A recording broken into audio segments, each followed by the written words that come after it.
Terdakwa sekaligus suami artis Sandra Dewi, Harvey Muiz divonis 6,5 tahun penjara dalam kasus korupsi tata niaga komoditas timah.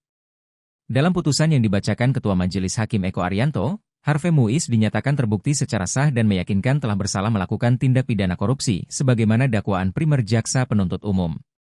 Harvey terbukti melanggar pasal 2 ayat 1 UU RI nomor 31 tahun 1999 tentang pemberantasan tindak pidana korupsi, sebagaimana telah diubah dengan UU RI nomor 20 tahun 2001 tentang pemberantasan tipikor pasal 55 ayat 1 pertama KUHP. Selain itu, Harvey juga dianggap Hakim Eko terbukti melakukan tindak pidana pencucian uang sebagaimana diatur dalam pasal 3 dan pasal 4 Undang-Undang nomor 8 tahun 2010 tentang pencegahan dan pemberantasan tindak pidana pencucian uang Yungto pasal 55 ayat 1 pertama KUHP.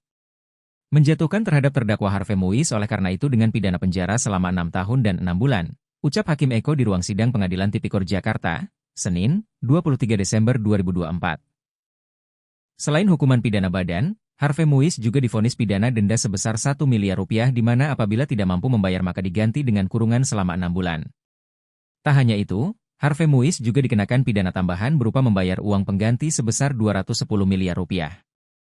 Namun, apabila terdakwa tidak membayar uang pengganti paling lama 1 bulan setelah putusan berkekuatan hukum tetap maka harta benda Harvey dapat disita oleh jaksa untuk dilelang guna menutupi uang pengganti. Dalam hal terdakwa tidak memiliki harta benda lagi yang mencukupi untuk membayar uang pengganti maka terdakwa dijatuhi hukuman penjara selama 6 tahun, jelas Hakim. Download Tribun X sekarang, menghadirkan lokal menjadi Indonesia.